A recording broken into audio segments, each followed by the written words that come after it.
Hey guys, it's Leopoldo. We are here at SM. This is one of my favorite boosts to run, and it's quite easy. However, we need a good amount of frost resist and arcane resist to make it through.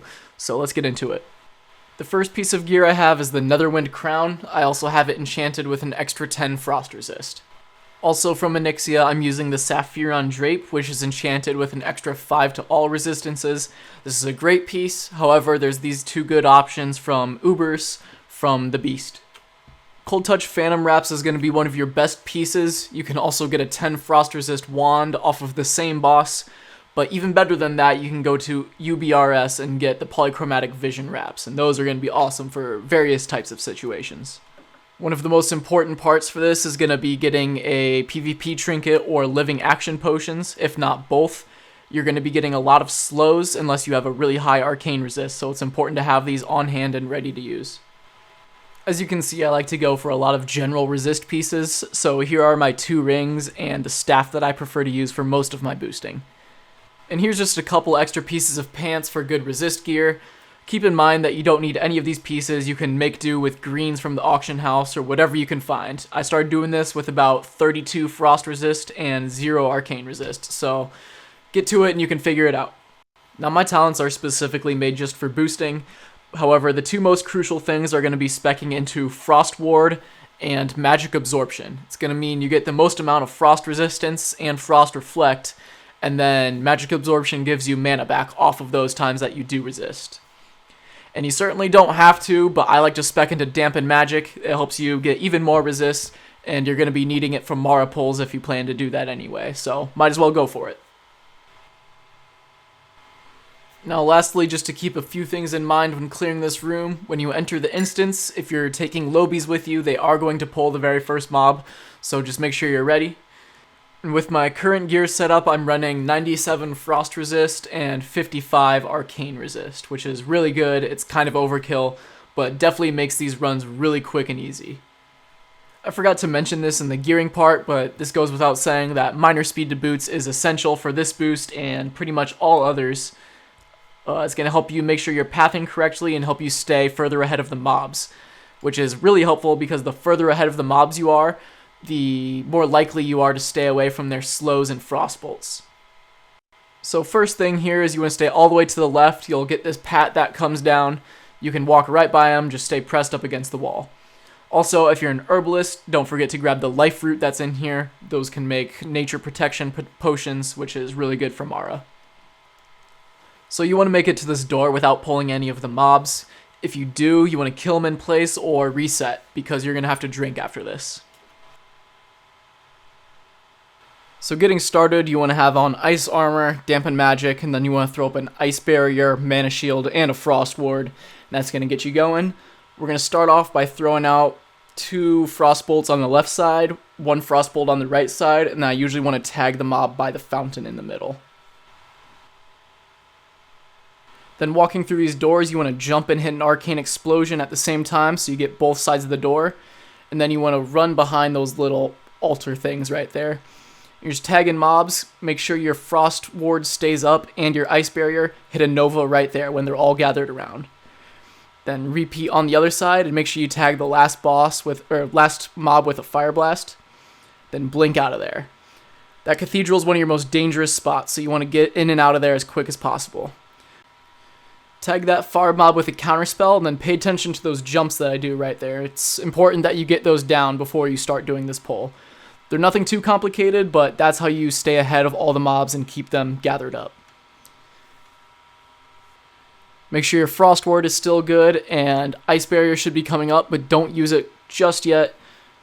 Pay attention to these jumps again. Make sure you're tagging mobs as you go. You don't need to worry about the ones in the courtyard, just the ones in the alleyway here.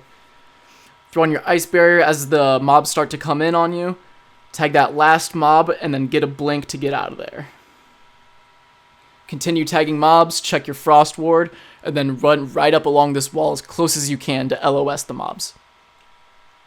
Sometimes there's pats going around. You want to try and tag them as you're going up on this side. And then there's also a reset spot right here, but I don't use it this run because I'm doing fairly well on health and mana. Use a blink here to gain some distance, and don't use your Ice Barrier right away because you still have a chance of getting hit. And you want some distance, but not too much distance. So you want to let them get a little bit closer so they're not running across the fountain area to come get to you.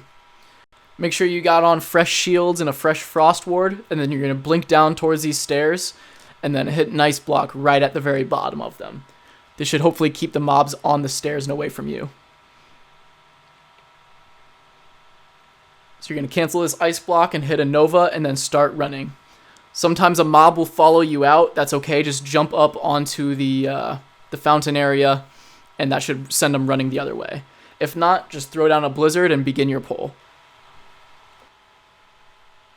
The key here is to not get too greedy. You want to be switching back and forth between your blizzards fairly often. Try and keep them up towards the top, because if they get too close to you, they'll run behind you, and that can mess up your entire pull.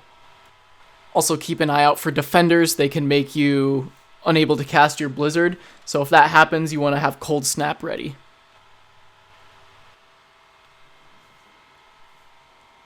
Once you've got the hang of jumping back and forth, you can start using max rank blizzards, although you want to be careful about when you do it. I usually like to whittle their health down just a little bit and then do it when they're starting to die. You want to do this because they will start to flee when they're low on health, so you want to take them out together. A lot of people like to do this with Cone of Colds and Arcane Explosions, but when you're first learning how to do this, that's a little ballsy, so you usually want to try and learn how to just with blizzards. So during kill phase, you want to jump back and forth really quick. I'm doing it a little bit slower here because I'm getting greedy.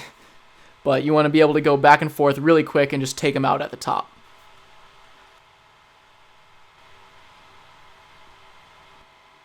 Then you can go in and finish them off. Just be mindful of your health. These guys still hit pretty hard, and the wizards you should be able to take down no problem.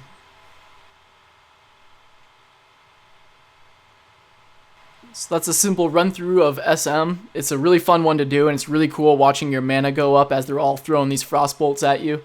Just be careful about when you use your trinkets to get out of stuns, and be careful about when you use your blinks and ice shields. Those are all very important things, and that's the whole key to SM, is timing those things correctly. Alright, I'm going to show another run here where it wasn't as smooth.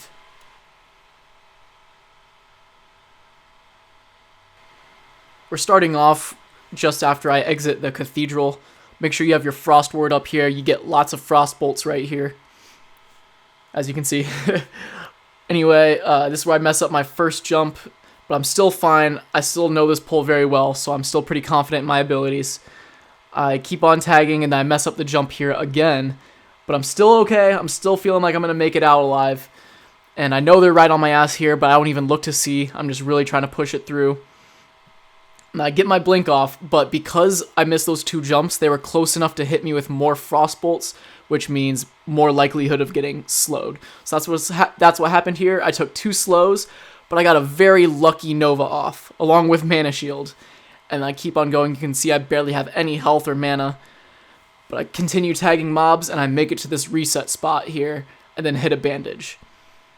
Normally your health is more important than mana, because mana you will regain through the resists you get, whereas health, there's no way to get it back except through potions, which you normally want to save for living action potions, if you don't have a trinket, that is.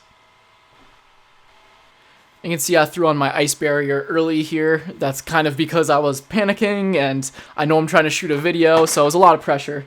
And anyway, I totally forget to throw on ice or frost ward as well, and I don't throw up Mana Shield to the very last second. It was a total mess, but somehow I pulled away with it.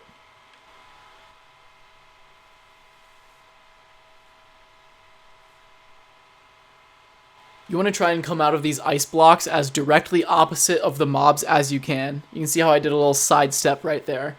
I do pick up an extra mob, but that's okay. Like I said, just jump up onto the fountain area, and you'll be fine. And then you can just do the pull as normal. I like to use rank 3 blizzards instead of rank 1 if I have plenty of mana. It just helps chip away a little bit sooner, but still chips away in a very controlled manner. Whereas if you're going with max rank, it's really going to start taking them down quick, and a lot of mobs will start to flee too early.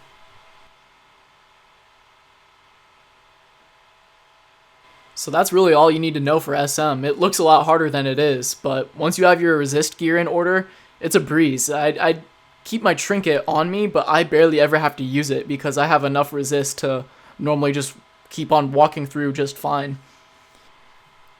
If you are still struggling with this pull, there is a way to do it in 2 packs instead of 1 big pack, and that way will minimize the amount of slows you get. You will have to tank the mobs a bit more, but it's usually not a problem. I will post that video after this one. Thanks for watching, guys. I hope you enjoyed, and I hope you find this easy. Hopefully the resist gear comes in well. Have a good day, guys.